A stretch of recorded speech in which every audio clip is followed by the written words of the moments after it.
Hello and welcome to the Restricted Area Podcast, where we break down the week in NBA and now WNBA action. As a reminder, you can hear this podcast a day before it can be seen on YouTube by checking out Spotify, Amazon, and Apple Podcasts. To get you started, I'm your host, Alex Perez, joined by co host Logan Hatfield. And Colton Smith couldn't be with us today, but that's all right. We will probably see him next week. Uh, how are we doing, Logan? Doing good, doing good. I know it's been a little bit since I've made an appearance, but I'm happy to be back and excited to talk some ball with you. Yeah, I am very excited. This was an interesting week in NBA action, to say the least. So we'll go ahead and get into it. We're going to start a little different than we usually do this week. All-star starters are set to be named, I think, next Monday. So we are going to go ahead and give our predictions for that. Logan, I say we'll go ahead and start with the easy one. Let's get the world starters out of the way. Who do you got? It seems like this one's going to be pretty chalky. Um, so are we doing all five or just one by one? All five, and then I'll give my I five. got Gotcha. I got Shai Gilgeous-Alexander, Luka Doncic, Giannis Antetokounmpo, Nikola Jokic, and Victor Wembanyama. Yeah, this system seems fun, and then we're quickly realizing that there's going to be many world snubs and some questionable American starters for the All Stars, but not starters reserves. The starters I feel like deserve it. But anyways, yeah, mine are identical, obviously. Uh, so we're already through that. Who do you have for your first set of USA starters? I do want to kind of just throw out a quick shout out for some world guys that probably will maybe get the nod there, but shout out to Denny Avdia and Jamal Murray, a couple guys who I think are deserving of a spot as well. For Team One of the USA, um, no position restrictions, so I kind of went a type of a lineup that I think could be fun. Tyrese Maxey, Donovan Mitchell, James Harden, Jalen Johnson, and Kevin Durant. Very nice. I didn't even think about James Harden. My bad. But for my USA first team, I had Cade Cunningham, Jalen Brown, Jalen Brunson, Tyrese Maxey, and Austin Reeves. I don't know if there's a game played restriction or like requirement in order for you to make it, but he has put up the numbers. I feel like to deserve a starting spot in that. But who do you have for your second team? My second team is going to be Jalen Brunson, Anthony Edwards, Jalen Brown, Cade Cunningham, and Scotty Barnes. Very nice. Mine is few of the old heads. I guess I got Steph and KD on here. They're putting up their usual numbers, so I feel like it's wrong to not have them in the All Star game, and those vote getters will probably push them into it. Anthony Edwards, I definitely have here. He's been spectacular all year. Cat, I feel like is somebody they're going to need one big at least, so he's the first one that comes to mind. And Donovan Mitchell, averaging 30 points a game, so it's kind of hard to leave him off the starters list. So I definitely think he makes one of these two teams for sure. But yeah, there's a restriction on conferences, like 12 from each conference. So for me, I have 7 from the East and 8 from the West. So going to make it tight when it comes to reserves, but we will see how that goes. It's very interesting. But we will go ahead and move on to the usual start of our show, and that's storyline. So, big week from NBA and WNBA action. What stood out to you, Logan? My storylines revolve around a couple players who in the NBA who are currently in the big talks in the news right now. So my first one is John Morant. I'm obviously local to the Grizzlies right now, Mm-hmm. and by the way, I did just go catch that Grizzlies Thunder game last week on Friday, in which the Thunder came back from down 21 without three starters and won that game by one. Awesome game to be in person. Um, but the story revolves around John Morant and his increasingly likelihood that he's going to be traded out of Memphis, which is kind of crazy to believe. I've seen a lot of destinations tossed around with a lot of packages. A couple of the ones I've seen are Miami in a package centered around Tyler Hero, as well as Brooklyn in a package centered around Michael Porter Jr. I'd love to hear your thoughts and maybe a location you'd like to see Ja go, but it's kind of crazy to see someone of his caliber on the market like this. Yeah, I think the writing's been on the wall for this trade for quite some time now. Uh, just the mojo's not right there at Memphis anymore, and I still want to see him compete. So don't know if I want to see him go to the Nets. That would be a little depressing for me. I think it would make Miami really fun. I don't know how much they can really offer. I don't know if Tyler Hero really moves the needle for a trade that big per se. Some other thoughts I had, similar to ones for the other person we're going to mention later, is Boston, Milwaukee, and Orlando. I feel like they could all use a point guard, especially one of that caliber, to really improve their offense. Ja Moran, obviously no defensive stalwart, but he is great on the offensive end and can provide a spark uh, defensively sometimes when he brings that high energy. So, what do you think about those three? I think they're solid. I mean, I think it's I think an interesting location could be Boston, which they are performing without Jason Tatum, which Hmm. was not the expectation this year at all. And it's looking like if they can possibly get him back at the end of the year, this could be looking like a pretty dangerous Boston squad. And not to mention, if you add a player like John Morant to that, now I do think that could stretch Boston's depth pretty thin because the package that Boston would have to give up would probably be pretty significant given that they're not going to move their key players. So For it sure. would take quite a bit. But I still think with star power like that, that forms immediately probably the best big three in the NBA with John Morant, Jason Tatum, and Jalen Brown. That would be an unbelievable big three to go within your lineup. But I think, yeah, that's definitely the most intriguing out of the three you brought up.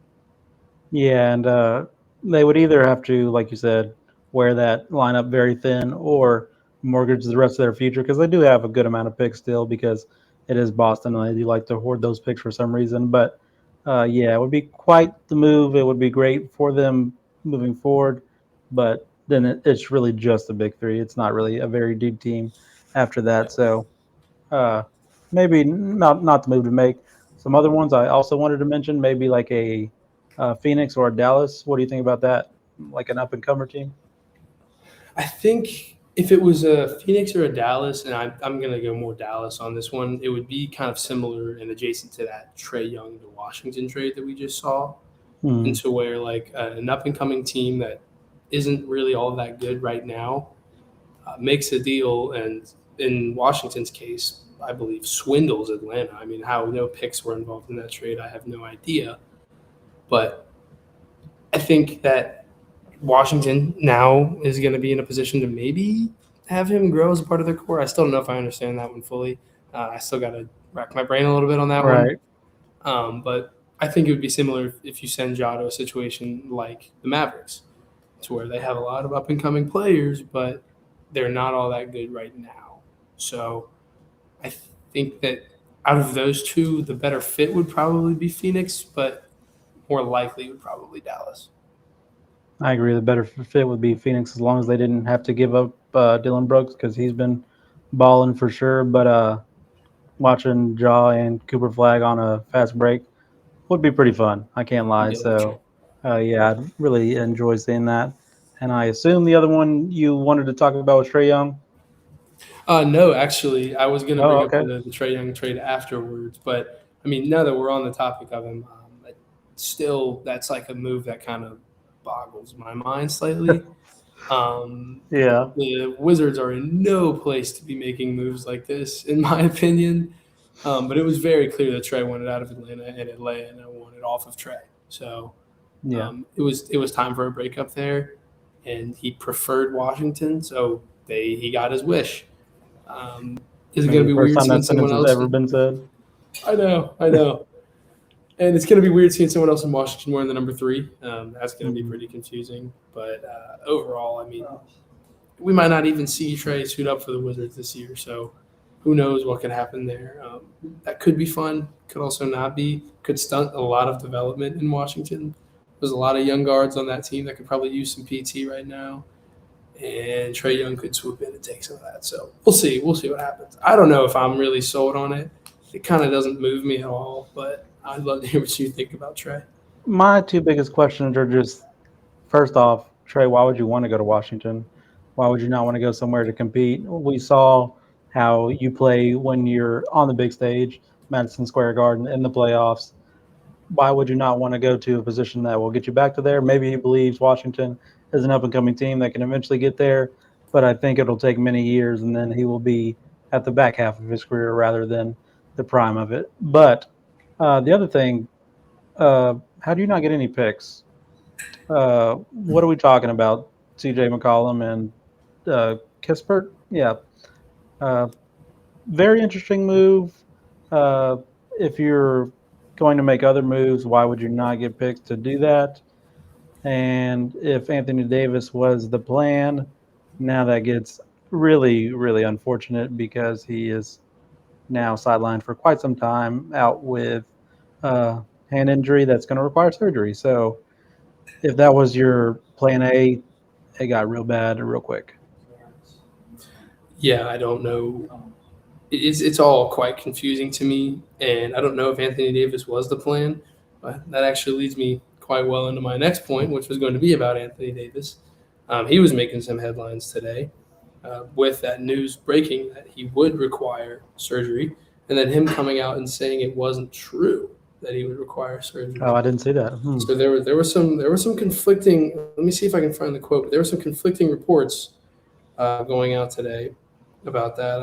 I got a couple notifications while I was at work. One that Anthony Davis was going to be sidelined for an extended period of time, and then another of him calling it out and saying it wasn't true.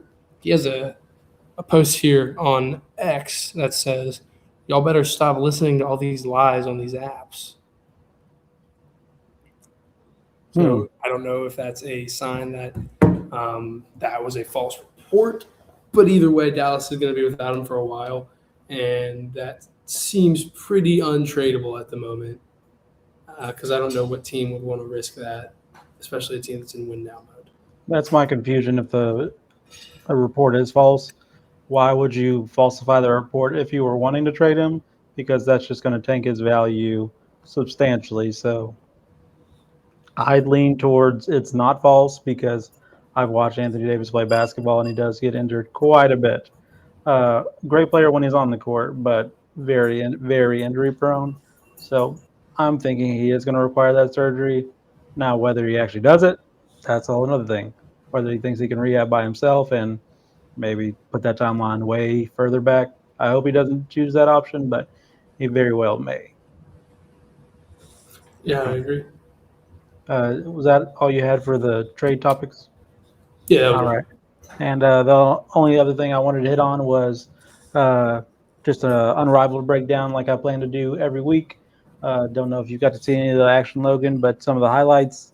The Rose Basketball Club is 2-0 this week with wins versus the Vinyl and the Breeze.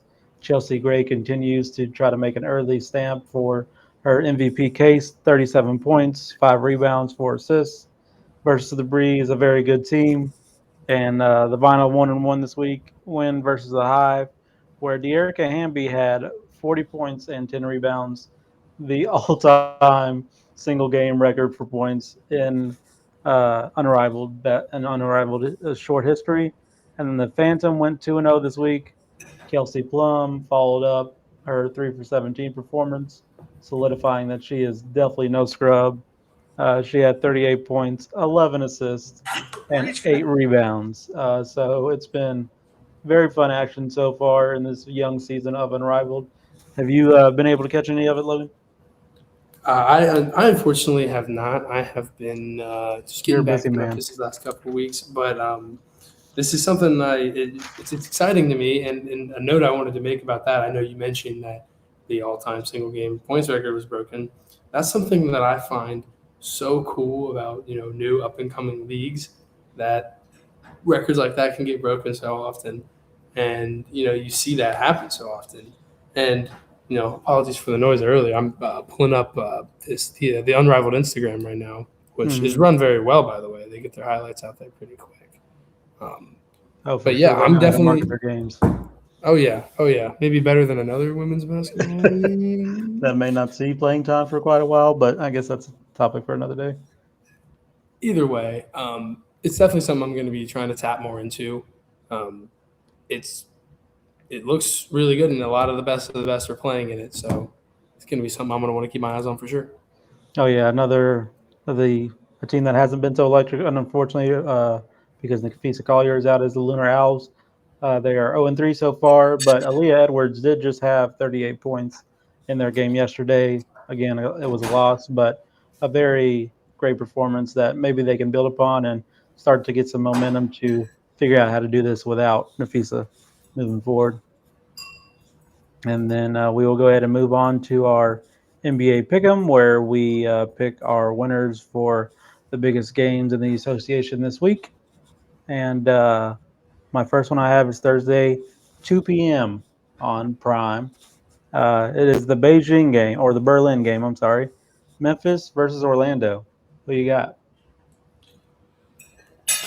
Man, it would be nice to just go ahead and say I'm going to pick the hometown squad, but it's not a home game. They're in China, so I am going to actually go with the Magic in this one, and that's not just because of that either. I just think that when you're playing a team that's as injured as the Memphis Grizzlies are, it's not too hard to beat them. Watch them go toe to toe with the Spurs and actually win, so that was pretty cool. Um, Shout out to Mitch Johnson for letting Wemby ride the pine for the last 4 minutes of the game. Definitely didn't use my hard-earned money to go to that or anything. But the second game of the week, they got blasted by the Phoenix Suns, and then came back and blew a 21-point lead to the OKC Thunder. I mean, this team is just beat up. They are banged up, and they're not having a fun time right now. So I'm going to go with Orlando in that one. Yeah, at least you got to see Wemby. Wemby didn't even make the trip to Indiana for the game that I was out.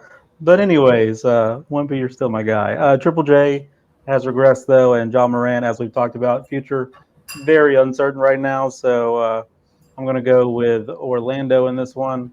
They're not playing bad, so I'll go with them. They're not playing the best, but I don't think you have to do much to get past Memphis at this point in time in their season with all the stuff that they have going on. The other one I have is 8 p.m. Saturday on League Pass, Minnesota at San Antonio. Who you got?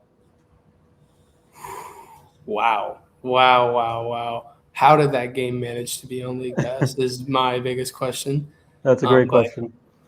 that's going to be a really good one. That's going to be a really good one. And it depends on what Wemby's minutes look like. That seems to be a really inconsistent thing right now. So, with that being said, I'm actually going to go ahead and go with Minnesota in this one because Ant is absolutely killing it right now. And he is putting that team on his back. And Julius Randle has also looked really, really good, Hmm. especially in that most recent matchup with Randle versus Wemby. Randle held his own very well. So, um, I'm going to go with the Timberwolves in this one. Yeah, when I was picking this game, I didn't realize that they had played like yesterday, but that's all right. So we got an early sample of what that game may look like. And one of my notes here is Anthony Edwards probably takes this game personally. And if that first game is any indication, he certainly will, because at the end of that game, he looked at anybody across from him and tried to set them on fire. So I don't think this game's going to go any different. Rudy Gobert is suspended. I don't know how long. Didn't even know he was suspended, but found that out today when I was looking at the lineups. But if he is in this game, I think he takes that a little personally, being across from Wemby, another French teammate. Um, but teams with pretty similar identities. But I just like the way that Minnesota's rocking right now, and I feel like they have chips on their shoulder to kind of prove that they are a team that can compete in the West, just like the Spurs are, who seems like that's what that's all anybody's talking about. So I think Minnesota takes this one personally and wins a close one. Yeah, I think Rudy Gobert should be in that game. If he would be suspended, that means he would be missing tonight's game against Milwaukee. So, and if not that, then the game on Friday against Houston before the back to back against San Antonio. I didn't know if he was suspended for technicals or what, because I didn't even know The if he flagrant was suspended. foul, Interesting. flagrant Okay, foul policy. I didn't know you could get suspended for flagrant fouls, but here we are. the game is changing, that's for sure.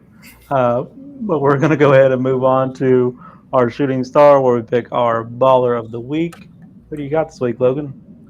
My shooting star of the week is Luka Doncic. He has been hooping as of late, and just a couple quick numbers for you for his recent games. Um, 6 days ago at New Orleans, put up 30 points, 10 assists. At San Antonio, 5 days ago, 38, 10, and 10. 3 days ago against Milwaukee, 24-9-9, and then yesterday at Sacramento, 42-7-8. Luka is playing out of his mind right now, but in a typical year, that's just Luka. So he gets my baller of the week, and it seems like he was head and shoulders above the competition this week.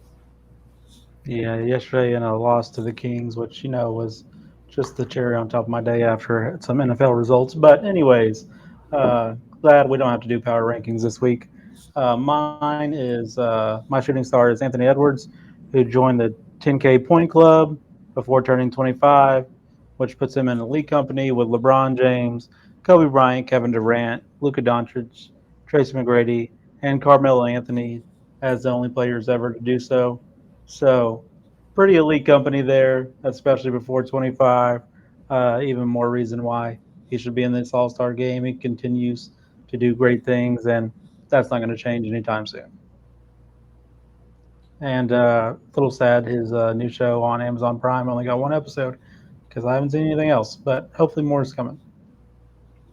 But if you don't have anything else, that will do it for this shorter episode of the Restricted Area podcast.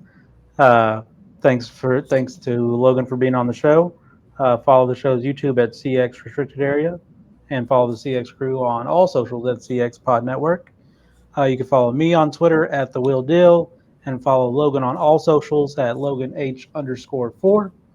Thank you all for listening and watching, and until next week, like an Allen Iverson crossover, be smooth.